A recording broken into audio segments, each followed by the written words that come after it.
The blade was already in motion when I moved. I didn't think. There was no time for thought, no room for calculation.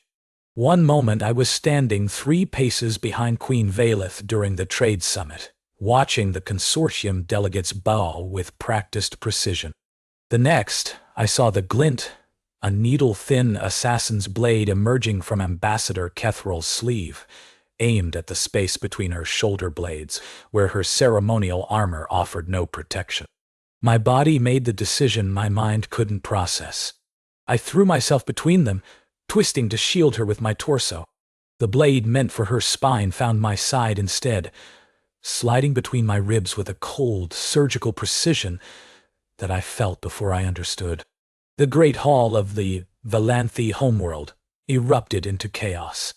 Guards swarmed the ambassador, their energy weapons singing. Delegates scattered like startled birds. But I heard none of it, only the wet sound of my own breathing and the strange, distant sensation of my legs refusing to hold my weight. I hit the polished obsidian floor hard. Human! Queen Valeth's voice cut through the noise. I'd served as her diplomatic attaché for 11 months, and I'd never heard that tone before. Not when the Crix threatened war. Not when the plague ship breached quarantine. Something raw lived in that single word. Her face appeared above me, all sharp angles and luminescent violet skin, her crown of living silver catching the light as she knelt. The Valanthi didn't kneel. Not for anyone. I'd learned that in my first week. "Why did you do that?" she demanded. Her four-fingered hand pressed against my side, and I watched her recoil slightly at the warmth of human blood. "You're bleeding. There's so much." "Poisoned blade," I managed. The words came harder than they should have. "Saw the color on the edge. You need to get clear. Might be more. I'm not leaving you." "Your Majesty." I said no. Her guards tried to pull her away. I watched her bare her teeth at them. A threat display I'd only seen once before, when a Crix warlord had insulted her lineage. They backed off. The ceiling above me was beautiful. Carved from a single piece of crystal, it showed the formation of the Valanthi Empire in flowing, luminous lines. I'd spent hours studying it during boring negotiations. Seemed like an odd thing to focus on while dying. "Stay awake." Her voice again, closer now. Her hand found mine, and I felt her flinch at the contact. Valanthi didn't touch casually. Touch was reserved for family, for mates, for the deepest bonds. "Human, Marcus, stay awake." She'd never used my name before. "Trying," I said. Or thought I said. The words and the thoughts were getting tangled together, and the crystal ceiling was starting to blur at the edges. 11 months. 11 months of standing behind her in meetings, of translating human idioms, of explaining why humans laughed at things the Valanthi found confusing. 11 months of being the lowest-ranking member of her entourage, the token human in a court that barely acknowledged my species existed. And now I was bleeding out on her floor, and she was holding my hand, and none of it made any sense. "Medical team is coming," she said. "Hold on." I tried to say something reassuring. Something about how it was fine, how I'd made my choice, how she shouldn't blame herself. But the darkness at the edges of my vision had other ideas. The last thing I saw before it took me was her face, and the expression on it that I couldn't name. I woke to pain. Not the sharp, immediate pain of the blade going in. This was different, deeper, more pervasive, like my entire body had become a bruise. I tried to move and immediately regretted it. "Don't bite." A command, not a request. I knew that voice. I forced my eyes open. The light was softer here, filtered through some kind of membrane that gave everything a blue-green tinge. Medical bay, my foggy brain supplied. Valanthi design. Queen Valeth sat beside my bed. She wore no crown, no ceremonial robes, just a simple gray shift that I'd never seen her in before. Her hands were folded in her lap, and her eyes were fixed on my face with an intensity that made me want to look away. "How long?" I asked. My voice came out as a croak. 3 days. The poison was engineered specifically for Valanthi physiology. Your human biology gave the antidote time to work. But the damage. She paused. It was extensive. 3 days. I tried to process that. 3 days of her sitting here, apparently, unless she'd just arrived. But something about the shadows under her eyes and the rumpled state of her shift suggested otherwise. The ambassador? Executed. The consortium has formally apologized and offered significant reparations. Her lip curled slightly. They seemed surprised that I prioritized finding an antidote for you over negotiating with them. I blinked. You delayed negotiations? For me? The negotiations can wait. You could not. That didn't make sense. I was a junior diplomatic attaché, a human, barely tolerated by half her court, actively disliked by the other half.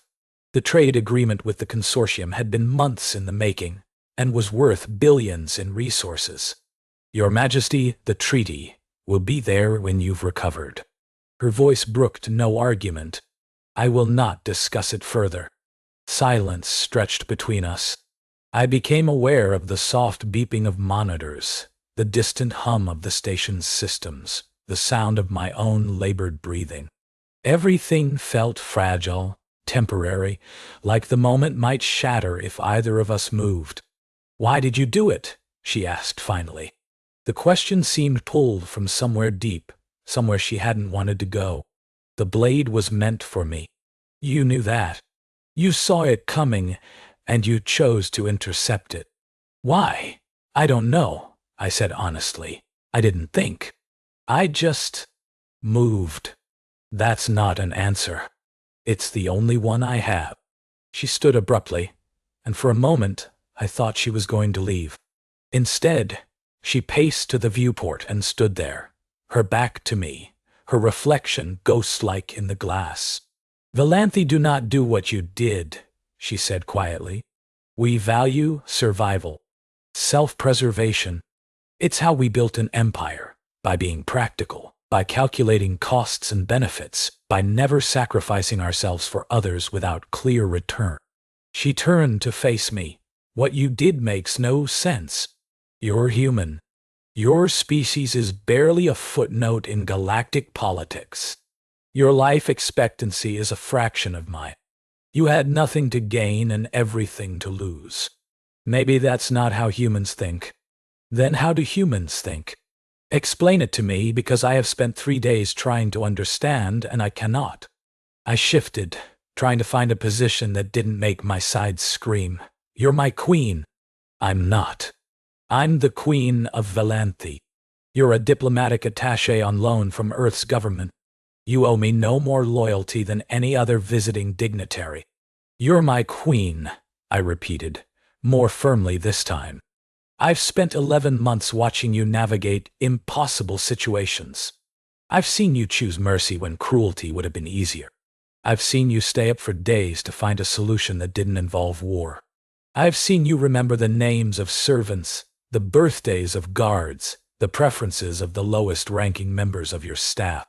I paused, gathering strength. "You asked why I did it. That's why. Because you're worth protecting. Because some people are." She stared at me. I'd never seen a Valanthi look confused before.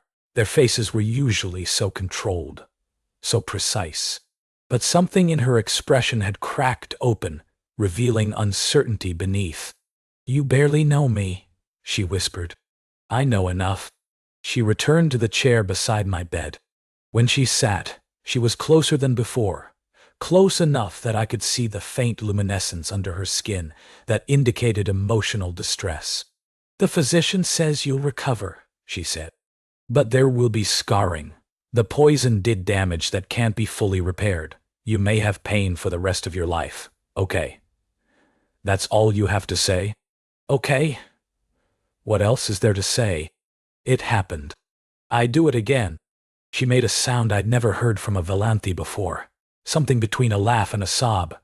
You humans are insane. Probably. I managed a weak smile. But we're loyal. Her hand found mine again. This time, she didn't flinch. The pain woke me in the night. I'd been warned about this. The physician said the damaged nerves would take time to settle, that there would be flares, that the only solution was time and rest. But knowing something intellectually and experiencing it were different things. I bit down on my lip to keep from crying out, curling around my wounded side, breathing through my teeth. The monitors beside my bed began beeping in alarm, and I reached out to silence them before anyone could. Don't. She was still there. Still in that gray shift, still in that chair, her eyes bright in the darkness. You should be sleeping, I managed. Your Majesty, you have duties. My duties can accommodate sitting here. I wanted to argue, but another wave of pain stole my breath. I felt sweat break out on my forehead, felt my hands start to shake. This was the worst it had been since I'd woken up. The physicians can give you something stronger, she said. For the pain, no way. I forced the word out through gritted teeth. The stronger medications make me, not myself.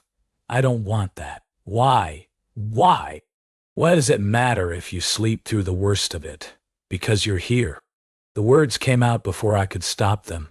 If I'm drugged unconscious, I'm not. I can't what? Protect you. The answer was absurd. What protection could I offer? Barely able to move, hollowed out by poison and pain. But the instinct was there anyway, irrational and unshakable. Just don't want to, I said instead. She was quiet for a long moment. Then she did something that shocked me more than any words could have. She moved from the chair to the edge of my bed, close enough that I could feel the cool radiation of her skin.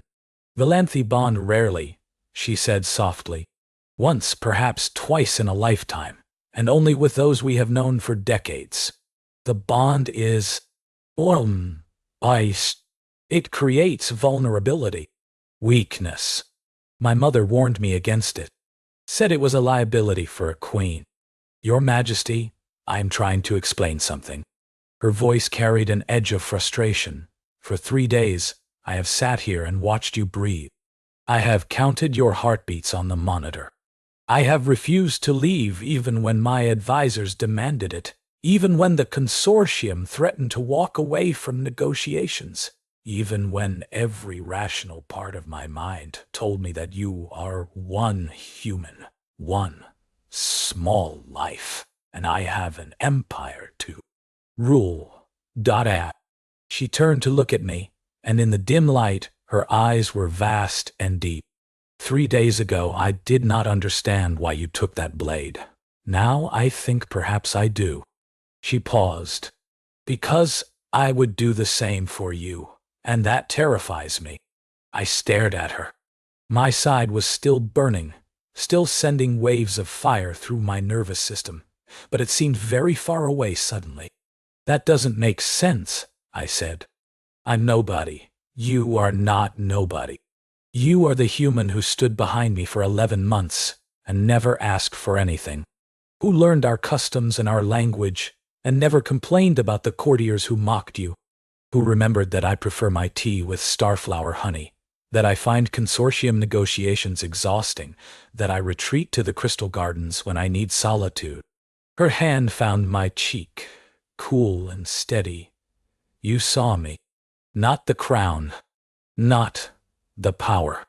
Me. Of course I did. That's who you are. No one has ever. She stopped, started again. My entire life, I have been the throne. The symbol. Away. The empire. No one has ever looked at me and seen a person first. The pain was still there, but it seemed to matter less now. Then everyone else is blind.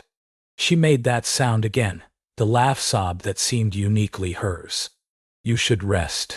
So should you. I will rest when you're well enough to tell me to leave. I managed a weak laugh of my own. Then you're going to be here a while. Yes. She didn't move from the edge of my bed. I believe I am. I slept. And when I woke to pain again, she was still there, her hand still cool against my feverish skin. 6 weeks later, I stood in the crystal gardens where Queen Valeth liked to retreat. My side still ached, would always ache, the physician said, but I could walk now, could stand, could almost pretend to be whole. She found me there as the artificial sun began its programmed descent, casting long shadows through the geometric trees. You should be resting. I've been resting for 6 weeks. I turned to face her. She was dressed formally now, crown and robes and all the trappings of power. The treaty with the consortium had been signed that morning. Congratulations on the agreement. Thank you. She moved to stand beside me, looking out at the gardens. My advisors are concerned about you. Let me guess. The human who saved my life is fine, but he's becoming too familiar. Something like that. They're right to be concerned. I studied her profile, the sharp lines of her jaw, the elegant sweep of her neck, the way the dying light caught the silver in her crown. I am too familiar. I crossed lines I shouldn't have crossed. Did you? I'm a diplomatic attaché. You're a queen. There are protocols, rules, reasons why those rules exist. I took a breath. I should request a transfer. Yes. She didn't look at me. That would be the proper thing to do. It would solve several problems. It would. Silence stretched between us. The artificial sun continued its descent, painting the crystal trees in shades of amber and rose. My advisors, she said finally, have suggested several suitable matches for me. Other rulers, powerful lords, strategic alliances. They've been suggesting them for years, actually, but I've always found reasons to delay. She paused. Do you know why? No. Because not one of them has ever looked at me the way you do. Like I'm a person. Like I matter beyond what I can provide. She turned to face me. You took a blade for me, Marcus. You nearly died.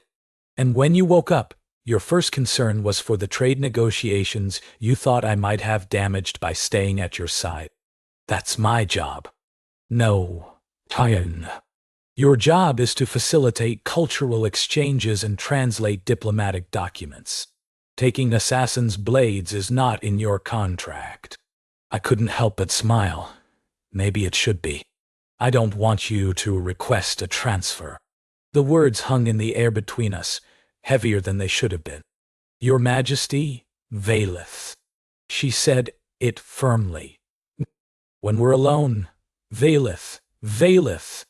The name felt strange on my tongue, precious. What are you saying? I'm saying that I sat by your bed for 3 days and discovered that I would burn my empire to the ground before I let anyone hurt you again. I'm saying that my mother was right. Bonding is a vulnerability, a weakness, a liability. She met my eyes. I'm saying that I don't care. The court will never accept it. The court will learn to accept what I tell them to accept. I'm human. I'll age. I'll die long before you. Then we will have whatever time we have. She reached out, took my hand. Her fingers were cool and steady, her grip firm. I've spent my entire life being practical, calculating costs and benefits, choosing the sensible path. Her voice softened. For once, I want to choose something simply because I want it. Because he stood in front of a blade for me and asked for nothing in return. I looked at our joined hands, her violet skin against my brown, her 4 fingers wrapped around my 5. It shouldn't have worked. Nothing about it should have worked. The scar still hurts, I said quietly. Every day. The physicians say it always will. I know. You'll have to deal with that. With me being limited. Being less than I was. You are not less than anything. Her free hand came up to touch my side, gentle over the place where the blade had gone in. This is not a weakness. This is proof. that you chose me, that when the moment came, you didn't hesitate. I would do it again, I said, every time, without question. I know. She smiled, a real smile, warm and unguarded in a way I'd never seen from her before. That's why I'm choosing you. She kissed me then, in the crystal gardens, as the artificial sun completed its descent and the stars began to emerge. Her lips were cool against mine, and she tasted like starflower honey and something else, something uniquely her. Above us, the crystal trees caught the starlight and scattered it into 1,000 glittering pieces, and I thought about how strange the universe was. How a blade meant for a queen had somehow, impossibly, given me something I'd never expected to find. A home, a purpose, a person who saw me. When we finally parted, she kept hold of my hand. Come, she said, there's much to do, and I find I do not want to do any of it without you beside me. I followed her out of the gardens, into whatever future awaited us. My side ached with every step. I had never been happier.